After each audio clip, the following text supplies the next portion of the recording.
Kain muna kami bago mag-shopping si Papa. Saka si Clark. Ilocos empanada. Ayan o. Yun, no?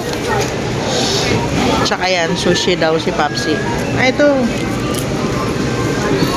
Lagay mo dyan, Papa, sausawan. Sarap. Yan, tomay. Isawsaw mo dyan kasama nitong ano. Kasama mo yung ano. Ha?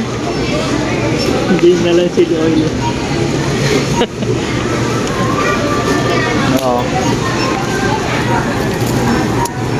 Tikman natin. Alam niyo ito, nasa Dubai kami. Pinapahingi lang to sa amin. May kaibigan kami na nagtatrabaho sa ganito, nagde-deliver. Hi, Bal. Si Bal. Bal Baguio.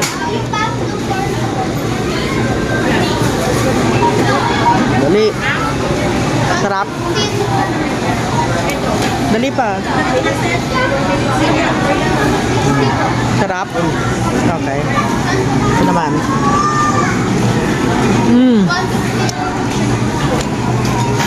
Parang walang bisa ito. Meron? Ilagay mo ulit sa ano mo. Yan. Kasi yung kinakain natin maliit lang eh. Sausaw natin doon mismo.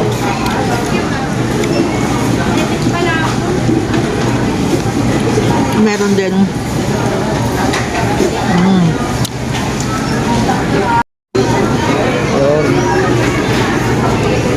Gusto ko yung masakit sa ilong.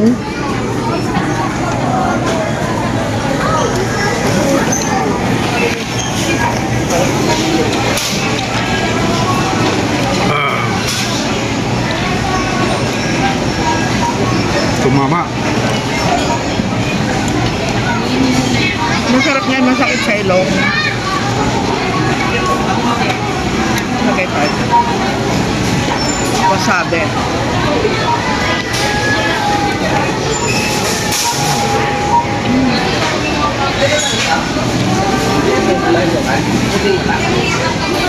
Ang sakit sa ilong.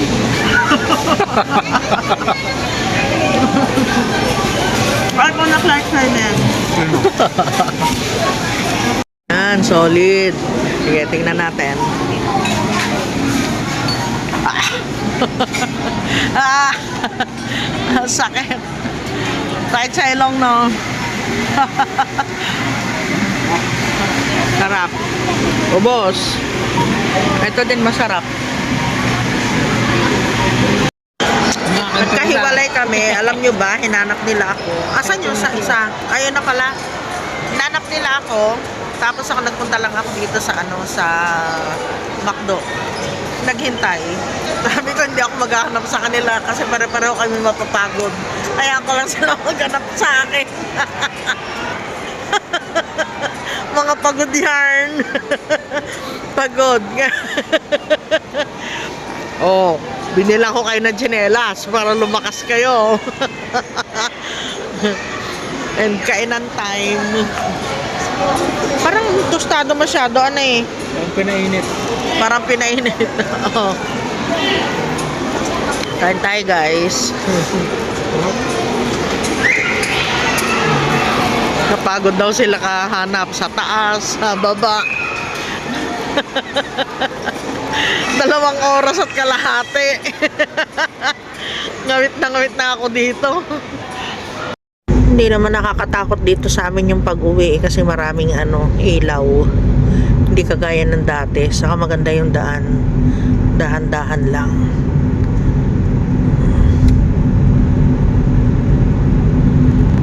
Morning, guys! Ang aga namin gumising.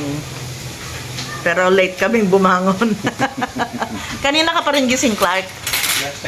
Oh, tira mo? Sa cellphone lang. Yung ulam namin yung natirang chicken kahapon. Pinakain ko kila Bella, oh. Ito na lang natira sa akin, balat. Nagpaluto. Huwag mong durugin pa. Ba't tinudurog mo? Durog na muna dati. Itlog ito sa kamatis, nag-crave ako. Tapos nagluto si Clark ng pritong isda, yung tribale. Tribale. Pati ano eh, kanin na, oo. Pati kanin namin nandito sa labas. Ay, hindi ka naglaga ng ano, Clark? Ng kamote? Pinapak ko nung unang araw. Sarap eh. Maglaga ka nga, anak. Pakbet masarap. Ay, oo, sa pakbet. Hi, Sky. Dito rin sila, Sky. Saka si Bella. Kumain na sila ng chamcan. Huwag kang humiga dito, ha? Yan na. Prito. Give me my... Ay, may papa, may ipis na maliit, oh.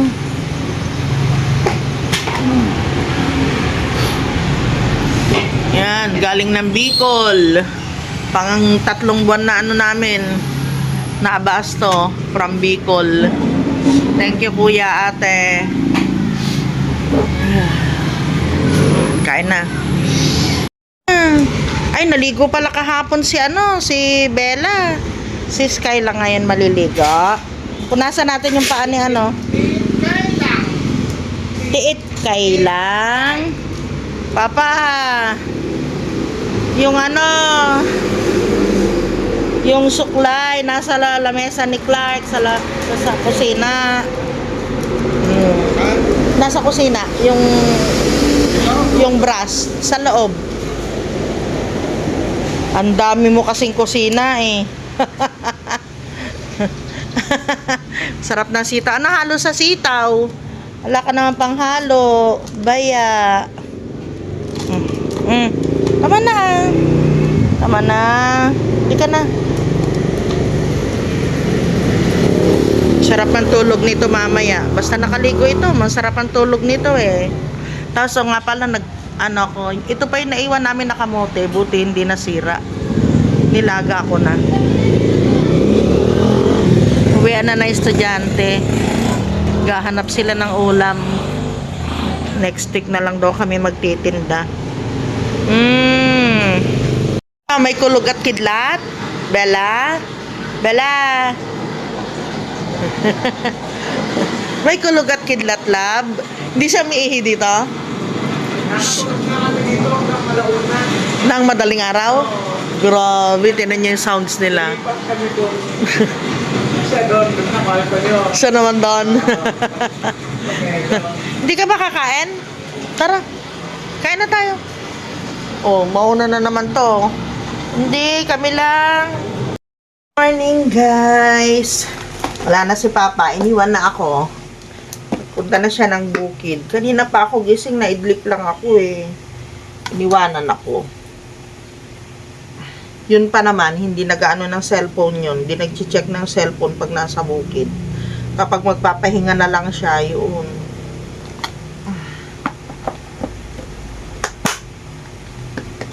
Ang dami ko talagang abubot dito sa kwarto. Plano ko imis na naman. Kahapon, alam nyo ba, nagplano ako na maglinis dito sa bahay. Wala na namang nangyari.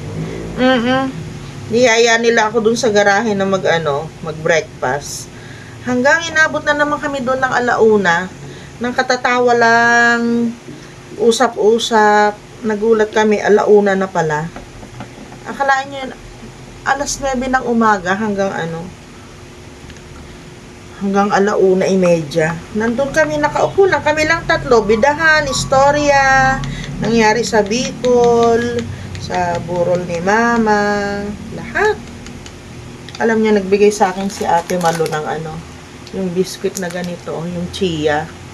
Tapos nagpadala din siya ng kape na mangustin. Saan ko kaya ito mabibili? Wait lang, kukunin ko. Papakita ko. So, ito, Revitalife. Tapos, Maki, Berry, and Mangustin. Bigay ni Ate Malu ito sa akin. Sabi niya, offers powerful antioxidants. Keep your health healthy. Lower blood sugar, boost the immune system, promote healthy aging, good source of fiber, iron, and calcium. Guys, saan ako makakabili nito? Please, comment down below. Bigay ni ate. Alam niyo si ate Malu, saka si Kuya Nono. Ating-ate talaga sila ever since. Mula nung baby pa yung sila Cheng, sila Dong, si Clark. Talagang ating-ate talaga. Ate, kuya. Yun talaga sila. Hindi sila nagbago. Matatanda na kami, pero pagkasama namin sila, feeling safe talaga, lalo na si Kuya Nono. Parang feeling ko safe na safe ako pag kasama si Kuya Nono. Ang yung pakiramdam talaga na meron kang ate, meron kang kuya, lahat bibigay talaga nila sa iyo. Wala na si mama, wala na si papa, pero babalik pa rin kami ng Bicol, guys. Uwi pa rin kami ng Bicol para kila kuya.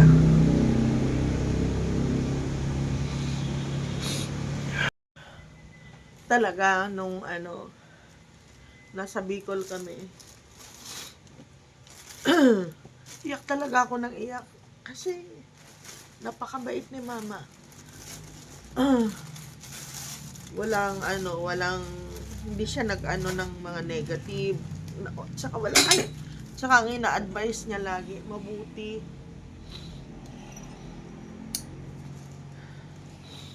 Walang masamang tinapay kay mama. Lahat. Lahat maganda ang niya. Lahat maganda ang napaka-positive ng niya. Ng pag-iisip niya. Ayaw niya ng mga negative. Ayaw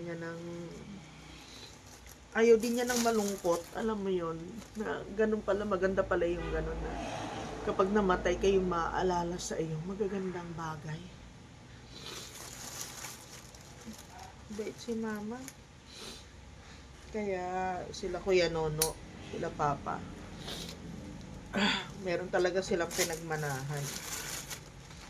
Talaga makukuha nila yung ugali ni mama sa ni Papa.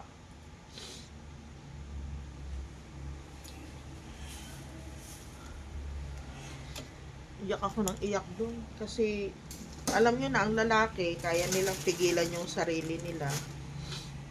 Yung pag-iyak nila, umiiyak din sila, pero hindi kagaya nating mga babae. Lalo na nung nilibing si mama. Parang,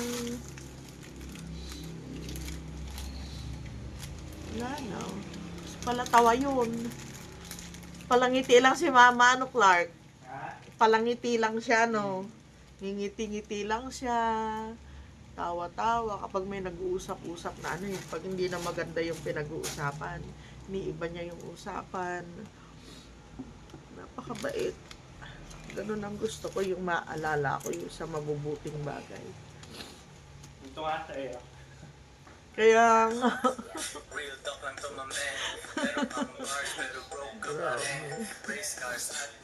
Buti umuwi si Cheng noon dito pa, kita-kita kayo. Kita-kita sila. Si Dong ang umiiyak daw siya. Gusto daw niya makita yung lola niya. Kaso, naintindihan namin, di naman biglaan na ganun. Pag gusto mo umuwi, uwi ka na. Lalo na nasa sales sila. Hindi bali, pagka dalawin natin sila ni Lolo.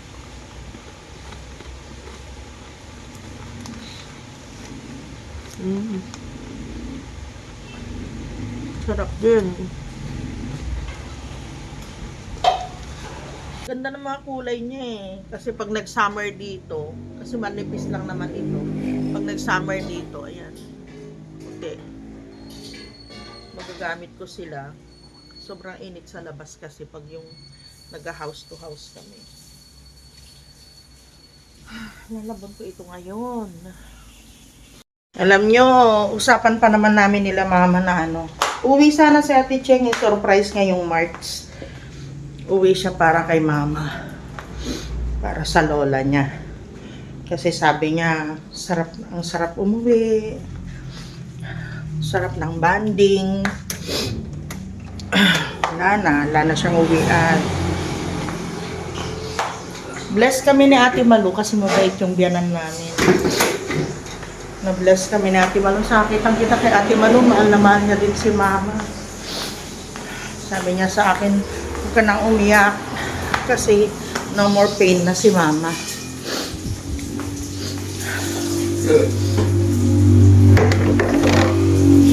Hindi mo naman mapigilan. Kasi buti sila, lagi silang magkasama. Nandun si Mama nakatira kila ate, kila kuya. Pumupunta lang yun ng Sorsogon pag naiinip, may kipagtsikahan.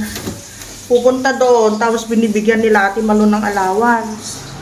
Bait nga nila. Hayaan nila si Mama na magpunta ng doon sa mga niya, sa mga kamag-anak niya. Hayaan lang nila. Kasi sabi nila, naiinip din si Mama doon sa kanila. Siyempre, marami ding trabaho si Ate Malu. Tapos meron pa silang alaga na apo.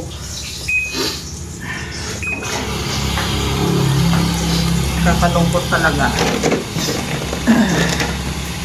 Buti na lang. Bless kami sa mga asawa namin. Bless kami sa mga biyanan namin.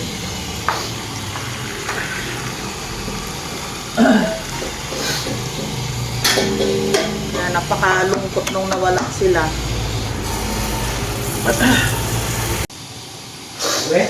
Oo, tinapon ni Papa. Wala na po ng saging yun ah. Tangik, andyan lang nabulok lang siya, dyan.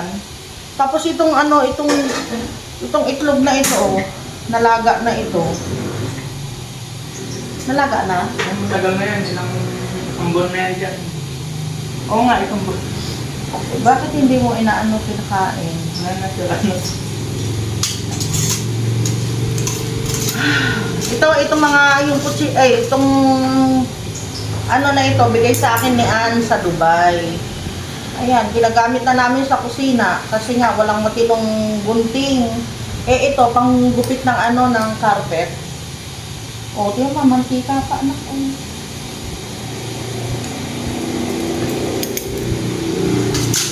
Kakayanin pa kaya ng pillar ito, panak na para mailuto. Ayun, kaya pa. Para mailuto natin mamaya. Saka yun, yung sayote. Sayang naman. Saan galing yung sayote?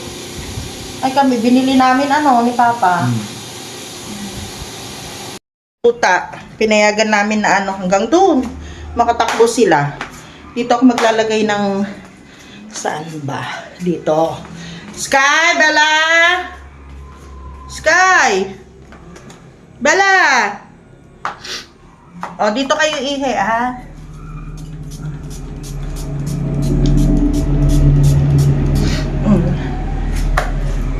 Diyan ako maglagay ng nila, ng ihian, ng pupo. Diyan. Para masanay sila dito sa labas. Sky! Bella, halika! Halika! Ito, dito ihi, Dito kayo ihi, Shh! Bella! Shh! Talaga naman. Ayaw pa makinig, Ito, Bella! Dito. Halika kayo. Diyan kaya? Sa tabi? O dito sa malayo? O doon? Dito, madali Yan. punasan din. Oo. Sige. Dito. Hanap natin. Sky! Bella! Dito na lang.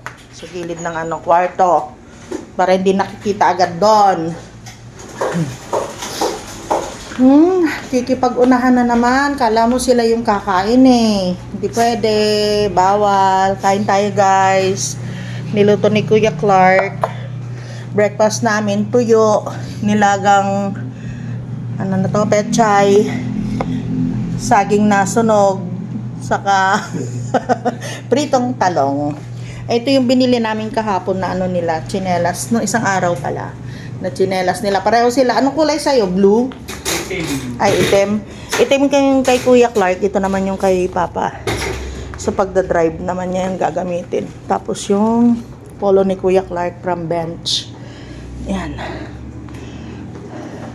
Hindi maluho si Kuya Clark. Sabi ko bumili pa ng pantalon niya, wag na daw. Meron pa yung dati niya pantalon. Maganda pa naman kasi nung kailan lang din namin nabili yun. Hay! Sa anong mahal sa Uniqlo? Pero maganda. Oo, pero maganda. Pero bakit hindi ka nagpunta? Kung ano? Oo, hindi ka nagpunta sa Uniqlo.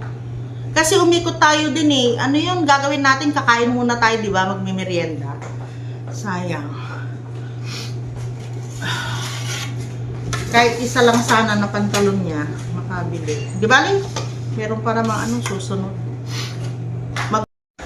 Shout out po kay Ate Teresita Pasalo. Ate, thank you so much.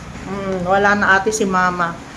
Kay Alona, kay kay Ate Yoli. Ate Yoli, wala na si Mama. Kaya biglaan kaming nauwi ni Papa ng Bicol. Kay Ma'am Chona, thank you po. Wala na si Mama, yung pinupuntahan namin sa Bicol, inuuwian namin. Ay, mga isasalang pa ako na damit.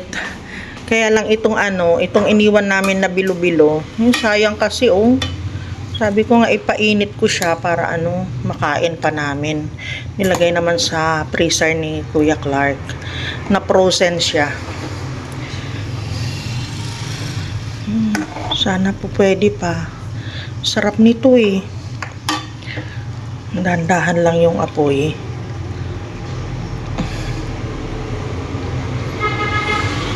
Tapos meron pa ditong ayan kakanin. Ito, na-frozen naman sila. Malay mo. Pumwede pa. Nagyelo. Kabila naman. Dami ko pang lalabahan yung mga dinating namin. Wala nang hanger. Tapos itong mga jacket nila, yan, lalaban ko na. Kulang lang ako yung dinating kanina ni Papa na sitaw, bulaklak ng kalabasa, yung pechay na natira, talong. Nilagyan ko ng alimasag.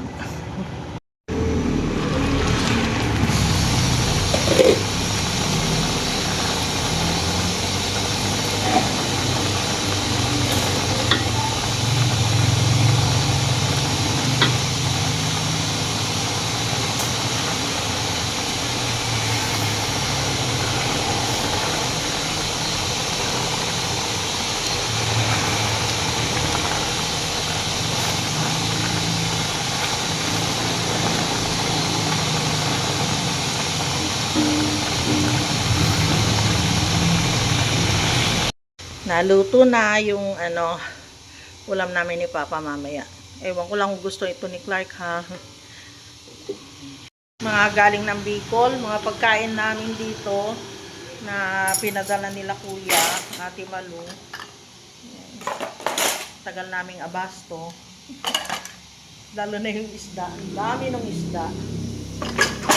Ay. Last na yan na nilalabuhan ko.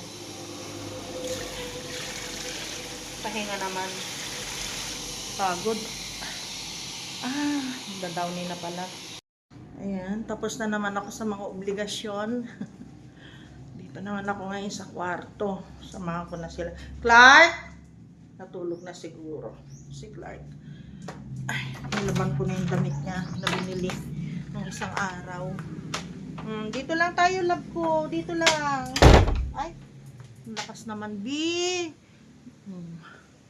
Baka may magalit sa atin, B. Ay, naalala ko tuloy si Mama. Alam mo, sabi ni Mama, pag may nagagalit sa iyo, huwag mong tutumbasan ng galit. Sabi niya, huwag mo silang iisipin para masaya ka lang lagi. Hiruin mo yun. Yun ang advice ni Mama sa akin. Sabi niya, kahit anong gawin ng tao sa iyo, basta hindi ka sasaktan. Pabayaan mo lang. Kahit si Buboy, basta hindi sasaktan si Buboy, sabi niya kay Papa. Pabayaan mo lang. Yung galit nakakamatay. Kaya pag ikaw galit na galit ka din, mas madali ang buhay mo. Hayaan mo silang magalit sa iyo. Huwag mong isipin yung galit nila. Ganun lang si mama, guys. Kaya kanina pinag-uusapan na naman namin ni Clark. Naiyak na naman si Clark. Kahit din ako naiyak ako. Isang bait-bait ni mama. Wala siyang bad, hindi siya nagbabad mouth. Hindi siya nagsasalita ng masama. Tapos hindi siya nag-istorya ng masama. Kaya blessed talaga kami ni Ate Malu sa naging biyanan namin. Kakalungkot. Wala na si mama. Grabe, it's so lungkot. Ang tahimik ng kwarto namin. Sira yung aming TV. Sira na talaga. Ayaw nang lumana. O, kain na kayo dyan. Kala mo sila ang kakain dito sa lamesa. Clark? Clark? Hala. Kya? Hoy. Naku, hapon na, boy. Pinagsalubong mo ang araw at gabi. O, yung ihi nyo, wala ka. Diyan kayo umihi. Sabi ko doon kayo umihi. Ha? Dito, saan ba?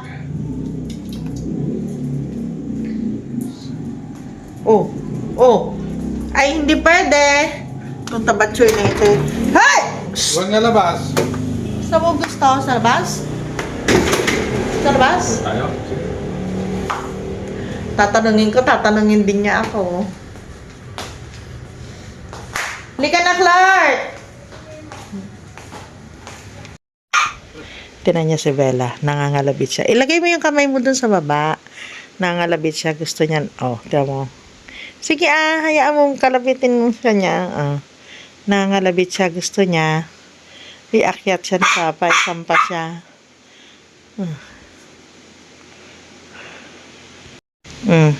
Akit ka? Ha?